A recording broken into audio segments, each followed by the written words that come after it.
All right, so let's get right into it. What if I told you a cigar wasn't just, something to smoke, but something you can invest in? Like, seriously, like fine art or a vintage watch. Well, today, we're going to pull back the curtain on a brand called El Optimista. And they're not just selling cigars. No, they're trying to create a whole new category of luxury asset. This is not about selling to everyone. It's the exact opposite. It's all about extreme scarcity and a really specific idea about what ownership should look like in the future. Listen to this. This is for the 1% who understand that value isn't in the noise, it's in the silence. Wow. Right from the jump, they're setting a really powerful tone, aren't they?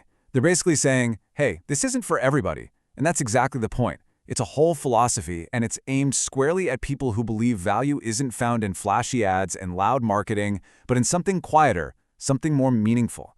And you'll see, this one idea, it's the foundation for literally everything else they do. So what's the big problem that El Optimista thinks it's solving?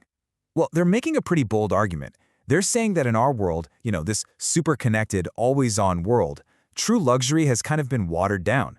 When you can get anything with just one click and every brand is all about logos and hype, the whole idea of exclusivity starts to feel, well, not so exclusive anymore, right? It feels a little common. And you can see here, they draw this really hard line in the sand.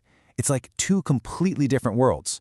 On one side, you've got what they call modern luxury. It's all about hype, slapping logos on everything, and let's be honest, a lot of sameness.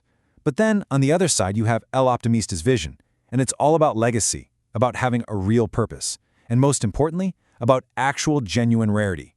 It's basically a full-on rebellion against the disposable culture we see everywhere. So how in the world do you build a brand that's meant to actually last, not just for a season, but for generations? Well, El Optimista's answer is surprisingly simple. It's patience. Yeah, in a market that moves at the speed of light, they're choosing to just stand still. Their whole bet is that time itself is the most luxurious ingredient you can have. So let's take a look at what that actually means when they're making the product. Okay, so check this out. Every single step here is a deliberate choice to slow things down. First up, they hand-select the tobacco leaves. And get this, it's not just about how they taste, but about the story they can tell. Then, you've got the master rollers. These artisans are working from a sense of calling, not trying to beat a clock. And then, and this part is just key, the cigars go into what they call the silent chamber for a full year. A whole year, just to let the flavors marry and the complexity mature. I mean, it's the total opposite of, I want it now. And this quote, man, it just says it all, doesn't it? We don't follow flavor fads. We don't chase trends. At El Optimista, we believe in patience, and our cigars are proof that it pays off. It's basically their declaration of independence from all the pressures of the market today. They're just so confident that if they wait, if they focus on pure craft instead of speed, the quality of the final product will do all the talking for them. All right, so we've talked about the philosophy, we've talked about the incredible craftsmanship, but this next part is where El Optimista makes its most radical, game-changing move. They built something they call the Vault. And it's not just a fancy humidor, it's a platform designed to turn these super rare cigars from just a luxury product into an actual financial asset. The whole idea behind this is something called a real-world asset, or RWA. And it's pretty straightforward, really.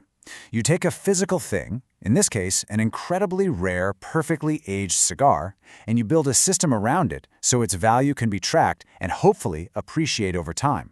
Think of it just like you would a famous painting or a rare Swiss watch. But here's the really important thing to get. The Vault isn't just a storage locker. No way. It's an active investment platform. As a member, you can actually watch your collection's value grow. You can sell or trade your cigars with other members inside this closed network. You can even gift them with a certificate. And, of course, you can have them delivered for you to enjoy. Or you can just let them keep aging, aiming for that long-term appreciation. It puts all the control right in your hands. And they're super clear about the kind of person this is for. This is not about getting in and out for a quick flip. This isn't for day traders. The whole model from the ground up is built around the idea of long-term, even generational ownership. It's about holding on to something truly rare that, by its very nature, can't just be cranked out in a factory. Now, obviously, a model like this only works if the thing you're investing in is actually truly scarce. For El Optimista, exclusivity isn't just some marketing buzzword. It's the engine that makes the whole system run. So, just how exclusive are we talking about here? 100. That's the number. That's it. Across the entire globe, only 100 new members are allowed into the vault every year. This insane level of scarcity, that is what props up the entire value of the asset. So what do those lucky 100 people get? Well, each member receives a collection of 1,000 cigars, and they're not just any cigars. Each one is serialized and traceable. So right away, every single person who gets in has a major tangible portfolio. And yeah, the cigars are the core of it, but membership is about so much more. It's really about getting access to an entire private world. We're talking invitations to exclusive lounges and tastings, entry to secret meetups and investor briefings, a first look at new releases. You even get a personal concierge and trading tools. It's not just about owning something. It's a full-on, white-glove private club. This quote really just nails it. We're not building a customer base. We're building a brotherhood. You see, the goal here was never to sell a product to a ton of different people who don't know each other. The goal is to carefully curate this small, worldwide circle of members who all get it. They all share that same belief in value, in patience, and in building a legacy. Okay, so let's zoom out for a second. What does all of this really add up to? Well, El Optimista is making a pretty audacious claim here.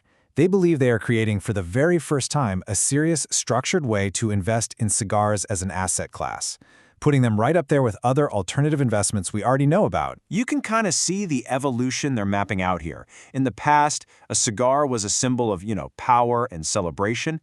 In the present, maybe it's become more of a tool for being present, for reflection.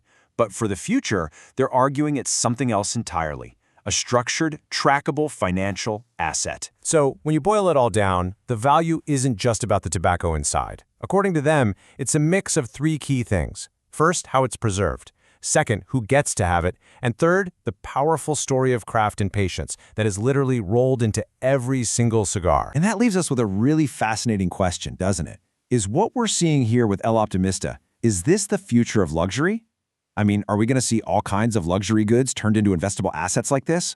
Or is this actually something much older, a brilliant high-tech reinvention of the old-school exclusive private club? Maybe it's a little bit of both. And either way, it's a story I think is definitely worth watching.